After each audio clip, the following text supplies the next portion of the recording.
తెలుగు రాష్ట్రాల్లో వరదలు బీభత్సం సృష్టిస్తున్నాయి.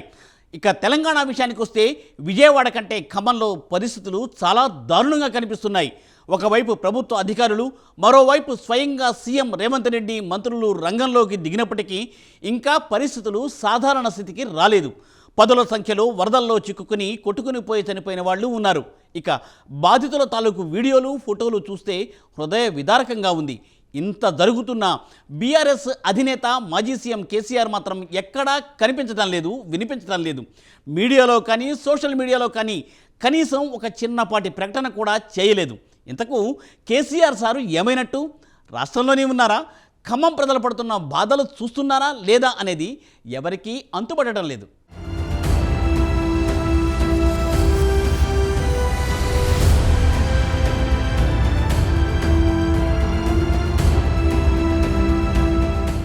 ఇదివరకు సింహంలా గర్జించే కేసీఆర్ ఇప్పుడు మౌనంగా ఎందుకుండిపోతున్నారు?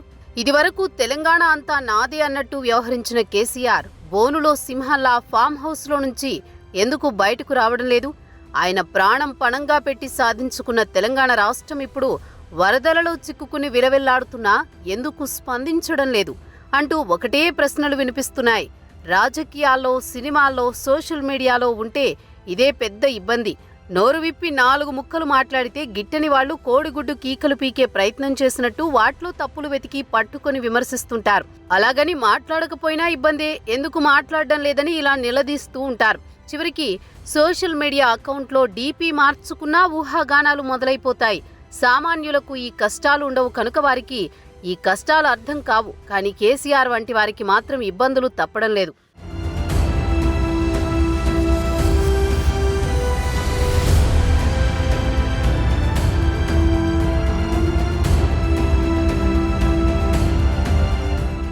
మొదట్లో తుంటి ఎముక విరిగిందని కేసీఆర్ బయటకు రాలేదు. సరే, తర్వాత శాసనసభ సమావేశాలకు ఎందుకు రాలేదు అని రేవంత్ రెడ్డి మంత్రులు నిలదీయని రోజంటూ లేదు.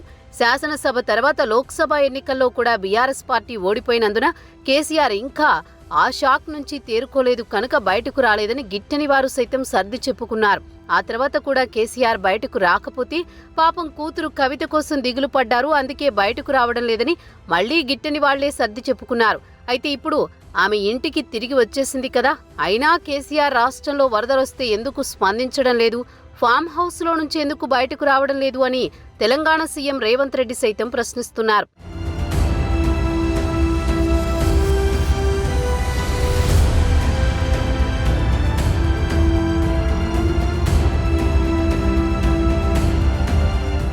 ఒకసారి కాదు, 2 సార్లు అధికారం ఇచ్చిన తెలంగాణ ప్రజలు కష్టాల్లో ఉంటే కనీసం అటువైపు తొంగి చూడకపోవడం ఎంతవరకు సమంజసం? ప్రజలు ఇబ్బందులు పడుతున్నా బాసుకు పట్టవా? ప్రజలు ఓడిస్తే ఇక వాళ్ళు ఎన్ని కష్టాల్లో ఉన్నా అక్కర్లేదా? ఇదే ఇప్పుడు ఎక్కడ చూసినా నడుస్తున్న చర్చ. అంతకు మించి రచ్చ. ఈ క్రమంలోనే కేసీఆర్ మిస్సింగ్, కనబడ్డలేదు అని హైదరాబాద్ మహానగరంలో పెద్ద ఎత్తున పోస్టర్లు వెలిశాయి. 2 సార్లు అధికారం ఇచ్చిన ప్రజలు నానా ఇబ్బందులు పడుతుంటే పత్తాలేని ప్రతిపక్ష నేత అంటూ పోస్టర్లో రాసి ఉంది. ఎంతైనా 2 సార్లు గెలిపించిన ప్రజలే కదా.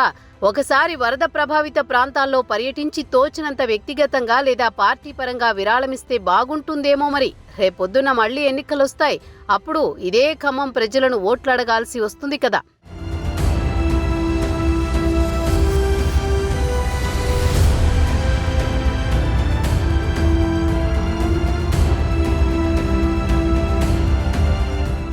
ఇవన్నీ ఒకెత్తైతే ఖమ్మం ప్రజలకు తమ వంతు సాయం చేసి బాధితులను పరామర్శించేందుకు మంగళవారం నాడు వచ్చిన మాజీ మంత్రులు హరీష్ రావు, సబితా ఇంద్రారెడ్డితో పలువురు గులాబీ పార్టీ నేతలను కాంగ్రెస్ కార్యకర్తలు, నేతలు దాడికి తెగబడ్డారు. దీంతో ప్రశాంతతకు మారుపేరైన ఖమ్మం కాస్త రణరంగంగా మారింది. ఇలాంటి పరిస్థితుల్లో కేసీఆర్ అక్కడికి వెళ్తే పరిస్థితి ఎలా ఉంటుందో ఒక్కసారి ఊహించుకోండి అని కారు పార్టీ కార్యకర్తలు చెబుతున్న మాటలు. మరోవైపు కేసీఆర్ ఫామ్ హౌస్ కు మాత్రమే ఇప్పటికీ పరిమితం కావడం, కేటీఆర్ మాత్రం విదేశాల్లో ఎంచక్కా ఎంజాయ్ చేస్తున్నారని కాంగ్రెస్ నేతలు, కార్యకర్తలు తిట్టిపోస్తున్నారు. సోషల్ మీడియాలో అయితే పొట్టు తిడుతున్న పరిస్థితి. ఇంత జరిగినా జరుగుతున్న కేసీఆర్ మాత్రం ఎవరి కంటికి కనిపించరు, వినిపించరు.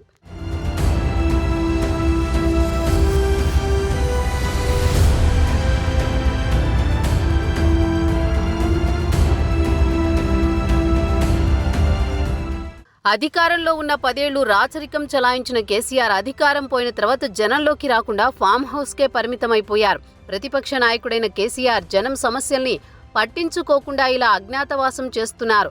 ఫామ్ హౌస్లో కూర్చుని మళ్లీ అధికారంలోకి ఎలా రావాలా అని ఆలోచిస్తున్నారు. మామూలు రోజుల్లో జనంలోకి రావడం లేదు సరే, కనీసం వరదల సమయంలో అయినా జనంలోకొచ్చి పరామర్శించాలన్న కనీస బాధ్యత కూడా లేకుండా ప్రవర్తిస్తున్నారు. అందుకే కేసీఆర్ కనబడుట లేదు అంటూ హైదరాబాద్లో పోస్టర్లు వెలిశాయి. ఇటీవల రాష్ట్రంలో కురిసిన భారీ వర్షాలు, వరదలతో పలు ప్రాంతాలు అతలాకుతలమయ్యాయి. ముఖ్యంగా ఖమ్మం జిల్లా ఎన్నడూ చూడని వరదల అల్లకల్లోలాన్ని చవిచూసింది. అయినప్పటికీ కేసీఆర్ వరద ప్రభావిత ప్రాంతాలకు వెళ్లలేదు. సరే, వెళ్లకపోయారు.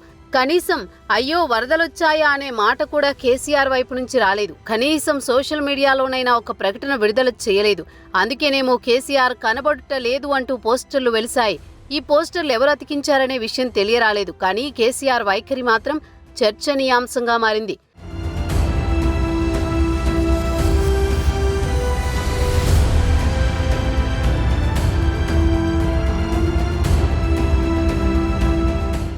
ఇక ఇదే సమయంలో ఆయన కుమారుడు కేటీఆర్ అమెరికా పర్యటనలో ఉండడం కూడా రేవంత్ రెడ్డి కాంగ్రెస్ నేతలకు కలిసి వచ్చిందనే చెప్పాలి. వరదల గురించి కేటీఆర్ మాట్లాడకపోయుంటే కాంగ్రెస్ నేతలు కూడా ఆయన్ని పట్టించుకుని ఉండేవారు కారు. కానీ కేటీఆర్ అక్కడి నుంచే రేవంత్ రెడ్డి ప్రభుత్వాన్ని విమర్శిస్తుండటంతో రాష్ట్రంలో వరదలొస్తే కేటీఆర్ అమెరికాలో ఎంజాయ్ చేస్తున్నారు. తండ్రి కొడుకులకు రాష్ట్రం ప్రజల సంగతి పట్టకపోయినా పనిచేస్తున్న మమ్మల్ని విమర్శిస్తున్నారని రేవంత్ రెడ్డి సెటైర్లు వేశారు. మొత్తానికి గులాబీ బాస్ ఎప్పుడు బయటకొస్తారు, ఎప్పుడు కాంగ్రెస్ ను చీల్చి చెండాడుతారు అని గులాబీ కార్యకర్తలు ఈగర్గా వెయిట్ చేస్తున్నారు. మరి కార్యకర్తల అభిమతాన్ని కేసీఆర్ నెరవేరుస్తారా? Let's wait and see.